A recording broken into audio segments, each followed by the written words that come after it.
आप सुन रहे हैं गरुड़ पुराण 8वां अध्याय आतुरकालिक दान एवं मरण काल में भगवान नाम का स्मरण का महात्म्य, अष्ट महादानों का फल तथा धर्माचरण की महिमा।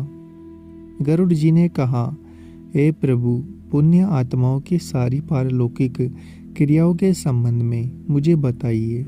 पुत्रों को जिस प्रकार वह क्रिया करनी चाहिए उसे उसी प्रकार कहिए। श्री भगवान ने कहा, हिताक्षय, मनुष्य के हित की दृष्टि से आपने बड़ी उत्तम बात पूछी है। धार्मिक मनुष्य के लिए करने योग्य जो कृत्य है वह सब मैं तुम्हें कहता हूँ। पुण्य आत्मा व्यक्ति वृद्धावस्था के प्राप्त होने पर अपने शरीर को व्याधि ग्रस्त तथा ग्रहों की प्रतिकूलता को देखकर और प्राणवायु के नाद न सुनाई पड़ने पर अपने मरण का समय जानकर निर्भय हो जाए और आलस्य का परित्याग कर जाने अनजाने किए गए पापों के विनाश के लिए प्रायश्चित का आचरण करे। जब आतुर काल उपस्थित हो जाए तो स्नान करके शालग्राम स्वरूप भगवान विष्णु की पूजा कराई। गंध, पुष्प, कुमकुम, तुलसी दल, धूप, दीप तथा बहुत से मोदक आदि नैवेद्यों को समर्पित करके भगवान की अर्चना करें।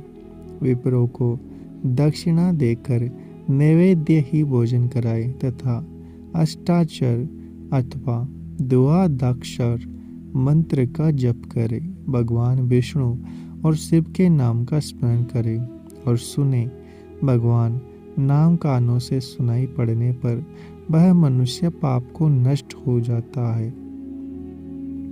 रोगी के समीप और बांधवों को शोक नहीं करना चाहिए, प्रत्युत मेरे पवित्र नाम का बार बार स्मरण करना चाहिए। विद्वान व्यक्ति को मत्स्य, कूर्म, वराह, नारसिंह, वामन, परशुराम, राम, कृष्ण, बुद्ध, कल्कि इन 10 नामों का सदा स्मरण कीर्तन करना चाहिए।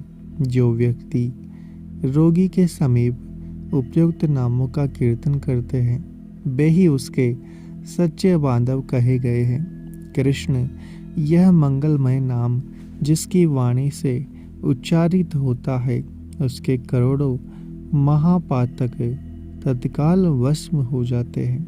मरणासन अवस्था में अपने पुत्र के बहाने से नारायण नाम लेकर अजामिल भी भगवद धाम को प्राप्त हो गया।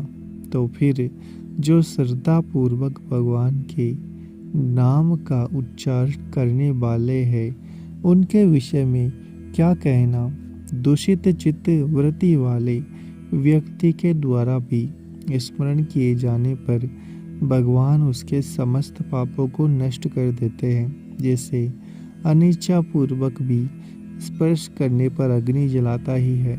हे दीज, वासना सहित पापों का मामूल विनाश करने की जितनी शक्ति भगवान के नाम में है, पात की मनुष्य उतना पाप करने में समर्थ नहीं है। यमदेव अपने किंकरों से कहते हैं, हे दूतों, हमारे पास नास्तिक जनों को ले आया करो। भगवान के नाम का स्मरण करने वाले मनुष्यों को मेरे पास मत लाया करो, क्योंकि मैं स्वयं अच्युत्य, केशव, राम, नारायण, कृष्ण, दामोदर, वासुदेव, हरि, श्रीधर, माधव, गोपिका वल्लभ, जानकी नायक, रामचंद्र का भजन करता हूँ। हे दूतों, जो व्यक्ति हे कमल नयन, हे वासुदेव, हे विष्णु, हे धरणीधर, हे अच्युत, हे शंख चक्र पाणी, आप मेरे शरणदाता हो, ऐसा कहते हैं उन निष्पाप व्यक्तियों को तो दूर से ही छोड़ देना। हे दूतों, जो निशि कंचन और रसज्ञ परमहंसों के द्वारा निरंतर आस्वादित भगवान मुकुंद के पादारविंद मकरंद रस से विमुख है, अर्थात भगवत भक्ति से विमुख है और नरक के मूल गृहस्थी के प्रपंच तृष्णा से वध्य है, ऐसे असत पुरुषों को मेरे पास लाया करो। जिनकी जीवा भगवान के गुण और नाम का कीर्तन नहीं करती, चित्त भगवान के चरणाविंद का स्मरण नहीं करता, सिर एक बार भी भगवान को प्रणाम नहीं करता, ऐसे विष्णु के आराधना उपासना आदि कृत्यों के सहित असत पुरुषों को मेरे पास ले आओ। इसलिए हे पक्षींद्र, जगत में मंगल स्वरूप भगवान विष्णु का कीर्तन ही एकमात्र महान पापों के आत्यंतिक और एकांतिक निवृत्ति का प्रायश्चित है। ऐसा जानो, नारायण से पराग मुख रहने वाले व्यक्तियों द्वारा किए गए प्रायश्चित आचरण भी दुर्बुद्धि प्राणी को उसी प्रकार पवित्र नहीं कर सकते जैसे मदिरा से भरे घट को गंगाजी सदृश नदियाँ पवित्र नहीं कर सकती। भगवान कृष्ण के नाम स्मरण से पाप नष्ट हो जाने के कारण जीव नरक को नहीं देखते और स्वप्न में भी कभी यम तथा यमदूतों को नहीं देखते। जो व्यक्ति अंत काल में नंद नंदन भगवान श्री कृष्ण जिसके पीछे चलते हैं, ऐसी गाय को ब्राह्मणों को दान देता है, वह मांस हड्डी रक्त से परिपूर्ण वैतरणी नदी में नहीं गिरता। जो मृत्यु के समय में नंद नंदन इस प्रकार की वाणी का उच्चारण करता है, वह पुनः मांस अस्थि रक्त से पूर्ण वैतरणी रूपी शरीर को प्राप्त नहीं करता, शरीर धारण नहीं करता, अर्थात मुक्त हो जाता है। अतः पापों के समूह को नष्ट करने वाले महाविष्णु के नाम का स्मरण करना चाहिए, अथवा गीता या विष्णु सहस्त्र नाम का पठन अथवा श्रवण करना चाहिए। एकादशी का व्रत, गीता, गंगा जल, तुलसी दल, भगवान विष्णु का चरणामृत और नाम, ये मरण काल में मुक्ति देने वाले हैं। इसके बाद घृत और सुवर्ण सहित अन्नदान का संकल्प करे। श्रोत्रिय दीज को सवत्सा गो का दान करे। यथाक्षय जो मनुष्य अंतकाल में थोड़ा या बहुत दान देता है और पुत्र उसका अनुमोदन करता है, वह दान अक्षय होता है। सतपुत्र को चाहिए कि अंतकाल में सभी प्रकार का दान दिलाए। लोक में धर्मज्ञ पुरुष इसलिए पुत्र के लिए प्रार्थना करते हैं। भूमि पर स्थित आदि आंख मूंदे हुए पिता को देखकर पुत्रों को उनके द्वारा पूर्व संचित धन के विषय में तृष्णा नहीं करनी चाहिए। सतपुत्र के द्वारा दिए गए दान से जब तक उसका पिता जीवित हो तब तक और फिर मृत्यु के अनंतर आतिबाहिक शरीर से भी परलोक के मार्ग में वह दुख नहीं प्राप्त करता। आतुर काल और ग्रहण काल, इन दोनों कालों में दिए गए दान का विशेष महत्व है, इसलिए तिल आदि अष्ट दान अवश्य देने चाहिए। तिल, लोहा, सोना, कपास नामक सप्त धान्य, भूमि और गौ, इनमें से एक एक का दान भी पवित्र करने वाला है। यह अष्ट महादान महापातकों का नाश करने वाला है, अतः अंतकाल में इसे देना चाहिए। इन दोनों का देने का उत्तम ही फल है, उसे सुनो। तीनों प्रकार के पवित्र तिल मेरे पसीने से उत्पन्न हुए हैं। असुर, दानव और दैत्य तिल दान से तृप्त हो जाते हैं। श्वेत, कृष्ण और भूरे वर्ण के तिल का दान वाणी, मन और शरीर के द्वारा किए गए त्रिविध पापों को नष्ट कर देता है। लोहे का दान भूमि में हाथ रखकर देना चाहिए। ऐसा करने में वह जीव यम सीमा को नहीं प्राप्त होता और यम मार्ग में नहीं जाता।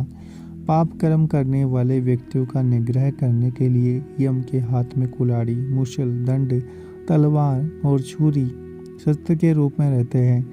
यमराज के आयुधों को संतुष्ट करने के लिए यह लोहे का दान कहा गया है। इसलिए यमलोक में सुख देने वाले लोह दान को करना चाहिए। उरण, श्याम सूत्र, संडामर्क, कुटुम्बर, शेषंबल नामक यम के महादूत लोह दान से सुख प्रदान करने वाले होते हैं। एताक्षय परम गोपनीय और दानों में उत्तम दान को सुनो। जिसके देने से भूलोक पृथ्वी, भूलोक अंतरिक्ष और स्वर्ग लोक के निवासी अर्थात मनुष्य, भूत प्रेत तथा देवगण संतुष्ट होते हैं। ब्रह्मा आदि देवता, ऋषिगण और धर्मराज के सभासद स्वर्ण दान से संतुष्ट होकर वर प्रदान करने वाले होते हैं। इसलिए प्रेत के उद्धार के लिए स्वर्ण दान करना चाहिए। हे तात, स्वर्ण का दान देने से यमलोक नहीं जाता, उसे स्वर्ग की प्राप्ति होती है।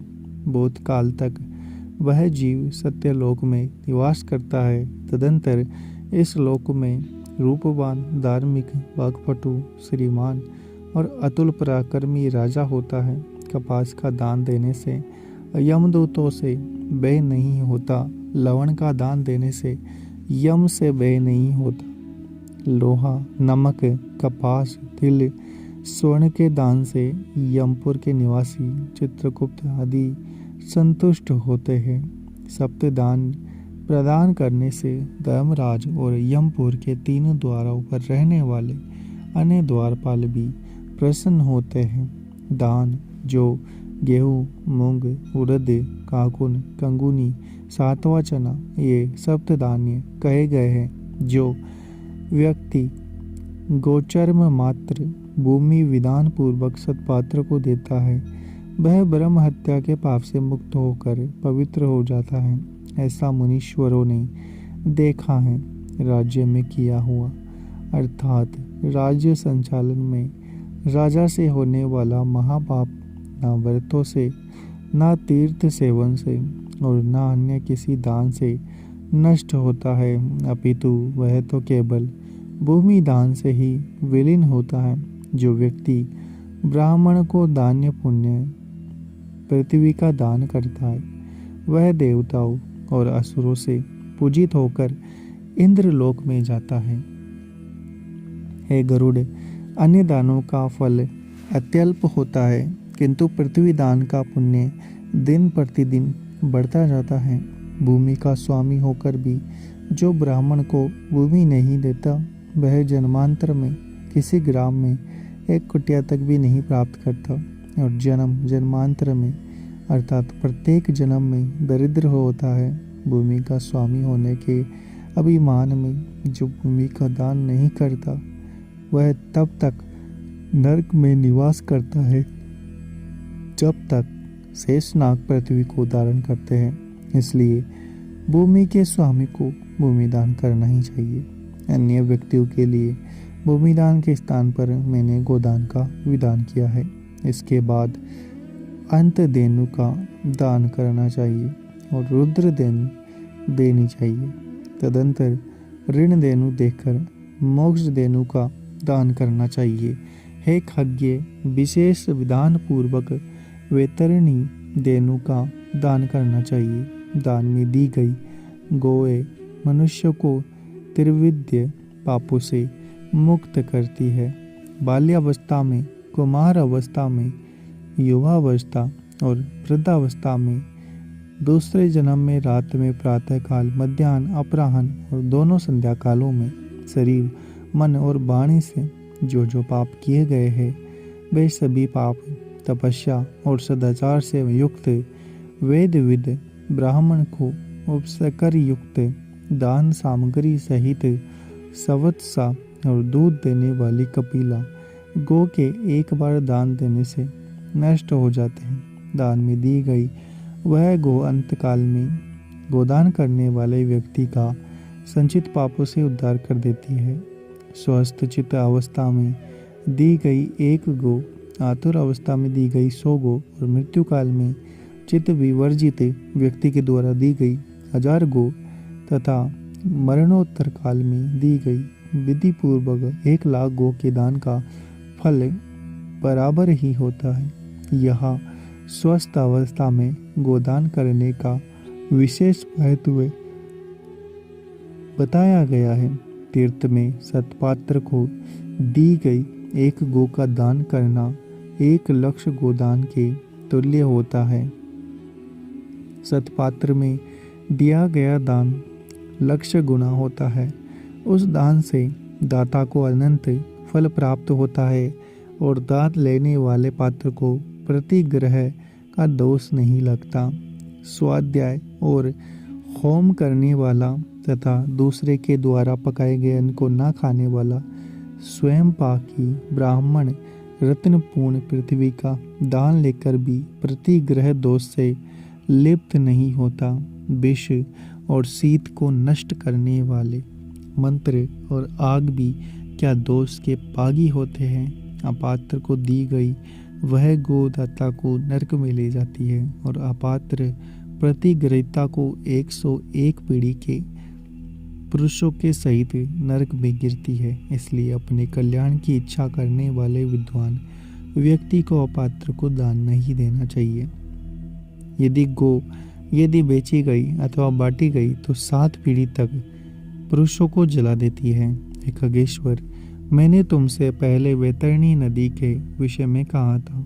उसे पार करने के उपायभूत गोदान के विषय से मैं तुझसे कहता हूँ। काले अथवा लाल रंग की गो को सोने की सींग, चांदी के खुर और कांसे के पात्र की दोहनी सहित 2 काले रंग के वस्त्रों से आच्छादित करे।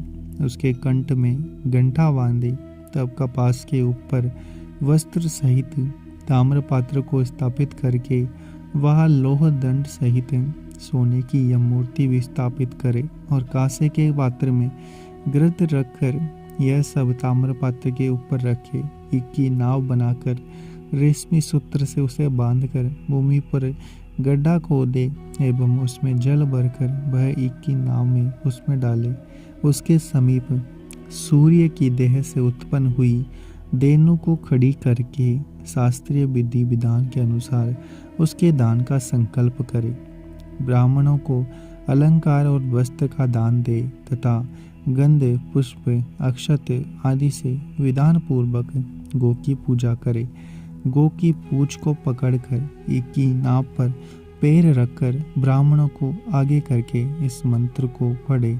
हे जगन्नाथ, हे शरणागत वत्सल, भव सागर में डूबे हुए शोक संताप की लहरों से दुख प्राप्त करते हुए जनों के आप ही रक्षक है।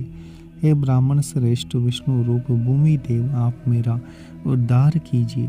मैंने दक्षिणा के सहित यह वैतरणी रूपिणी गो को आपको दी है। आपको नमस्कार है। मैं महाभयबाय यम मार्ग में 100 योजन विस्तार वाली उस वैतरणी नदी को पार करने की इच्छा से आपको इस वैतरणी गो को दान देता हूँ। आपको मेरा नमस्कार है। हे वैतरणी धेनु, हे देवेशी, यमद्वार के महामार्ग में वैतरणी नदी को पार कराने के लिए आप मेरी प्रतीक्षा करना।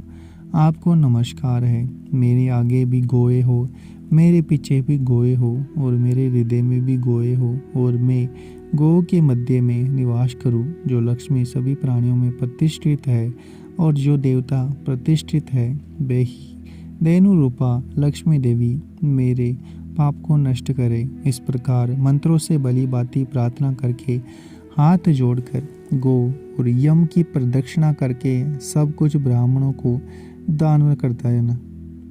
हे खग, इस विधान से जो वैतरणी धेनु का दान करता है वह धर्म मार्ग से धर्मराज की सभा में जाता है। शरीर की स्वस्थ अवस्था में ही वैतरणी विषयक व्रत का आचरण कर लेना चाहिए। वैतरणी पार करने की इच्छा से विद्वान को वैतरणी गो का दान करना चाहिए। हे खज्ञ, वैतरणी गो का दान करने से महामार्ग में वह नदी नहीं आती, इसलिए सर्वदा पुण्य काल में गोदान करना चाहिए। गंगा आदि सभी तीर्थों में, ब्राह्मणों के निवास स्थानों में, चंद्र और सूर्य ग्रहण के काल में, संक्रांति में, अमावस्या तिथि में, उत्तरायण और दक्षिणायन में, विषुव व्यतिपात योग में, युगादि तिथियों में अनन्य पुण्यकाल उत्तम गोदान देना चाहिए। जब कभी भी श्रद्धा उत्पन्न हो जाए तब भी दान देने के लिए सुपात्र प्राप्त हो जाए, वही समय दान के लिए पुण्य काल है।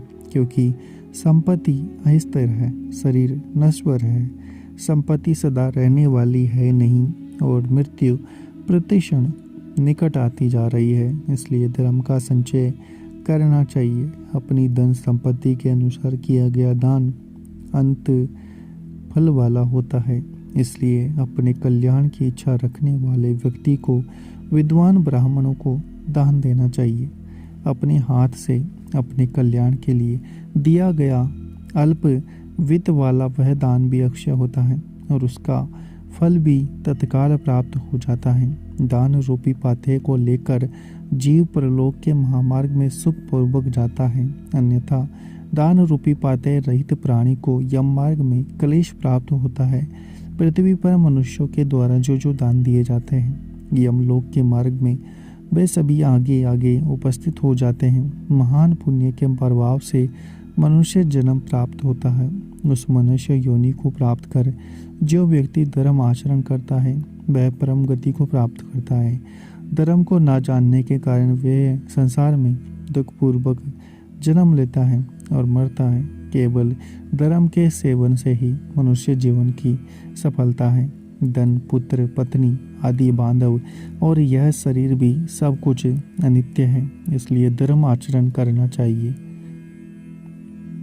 जब तक मनुष्य जीता है तभी तक बंधु बांधव और पिता आदि का संबंध रहता है। मरने के अनंतर क्षण मात्र में संपूर्ण स्नेह संबंध निवृत्त हो जाता है। जीवित अवस्था में अपना आत्मा ही अपना बंधु है, ऐसा बार बार विचार करना चाहिए। मरने के अनंतर कौन दान देगा, ऐसा जानकर अपने हाथ से ही सब कुछ दान देना चाहिए, क्योंकि जीवन अनित्य है। बाद में अर्थात उसकी मृत्यु के पश्चात कोई भी उसके लिए दान नहीं देगा। मृत शरीर को काट और डेले के समान पृथ्वी पर छोड़कर बंधु बांधव विमुख होकर लौट जाते हैं। केवल धर्म ही उसका अनुगमन करता है। धन संपत्ति घर में ही छूट जाती है। सभी बंधु बांधव शमशान में छूट जाते हैं, किंतु प्राणी के द्वारा किया हुआ शुभ अशुभ कर्म परलोक में उसके पीछे पीछे जाता है। शरीर आग से जल जाता है, किंतु किया हुआ कर्म साथ में रहता है। प्राणी जो कुछ पाप अथवा पुण्य करता है उसका वह सर्वत्र भोग प्राप्त करता है। इस दुखपूर्ण संसार सागर में कोई भी किसी का बंधु नहीं है। प्राणी अपने कर्म संबंध से संसार में आता है और फल भोग से कर्म का क्षय होने पर पुनः चला जाता है, मृत्यु को प्राप्त होता है। माता पिता, पुत्र, भाई, बंधु, पत्नी आदि का परस्पर मिलन ब्याह पर एकत्र हुए जंतुओं के समान अथवा नदी में कहने वाले काष्ठ समूह के समान नितांत चंचल और अस्थिर है। किसके पुत्र, किसके भार्या और किसका धन, संसार में कोई किसी का नहीं है। इसलिए अपने हाथ से स्वयं दान देना चाहिए। जब तक धन अपने अधीन है तब तक ब्राह्मण को दान करते, क्योंकि धन दूसरे के अधीन हो जाने पर तो दान देने के लिए कहने का उत्साह भी नहीं होगा।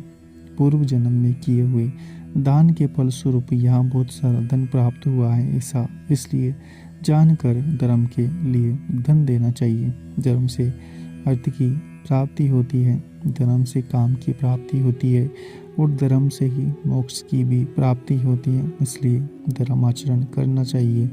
धर्म श्रद्धा से धारण किया जाता है। भूत सो धनराशि से नहीं, अकिंचन मुनिगण भी श्रद्धावान होकर स्वर्ग को प्राप्त हुए हैं। जो मनुष्य पत्र, पुष्प, फल अथवा जल मुझे भक्ति भाव से समर्पित करता है, उसे संयतात्मा के द्वारा भक्ति पूर्वक किए गए पदार्थों को मैं प्राप्त करता हूँ। इसलिए विधि विधान पूर्वक अवश्य ही दान देना चाहिए। थोड़ा हो या अधिक इसकी कोई गणना नहीं करनी चाहिए। जो पुत्र पृथ्वी पर पड़े हुए आतुर पिता द्वारा दान दिलाता है वह धर्मात्मा पुत्र देवताओं के लिए पूज्य होता है। माता पिता के निमित्त जो धन पुत्र के द्वारा सत्पात्र को समर्पित किया जाता है उसमें पुत्र, पौत्र, प्रपौत्र के साथ वह व्यक्ति स्वयं भी पवित्र हो जाता है। पिता के उद्देश्य से किए गए दान से 100 गुना, माता के उद्देश्य से किए गए दान से 1000 गुना और बहन के उद्देश्य से किए गए दान से 10,000 गुना और सहोदर भाई के निमित्त किए गए दान से अनंत गुना पुण्य प्राप्त होता है। दान देने वाला उपद्रवग्रस्त नहीं होता, उसे नरक यातना नहीं प्राप्त होती और मृत्यु काल में उसे यमदूतों से भी कोई डर नहीं होता। एकज्ञ, यदि कोई व्यक्ति लोभ से आतुर काल में दान नहीं देते, वे कंजूस पापी मरने के अनंतर शोक मग्न होते हैं। आतुर काल में आतुर के उद्देश्य से जो पुत्र पौत्र सहोदर भाई सहोदरी और सुहजन दान नहीं देते, वे ब्रह्म हत्यारे हैं, इसमें संशय नहीं है। इस प्रकार गरुड़ पुराण के अंतर्गत सारोद्धार में आतुर दान निरूपण नामक 8वां अध्याय पूरा हुआ। अगर आपको हमारा ये प्रयास अच्छा लग रहा है तो चैनल को सब्सक्राइब करें, वीडियो को लाइक और शेयर करना ना भूलें। मिलते हैं आपसे अगले एपिसोड में।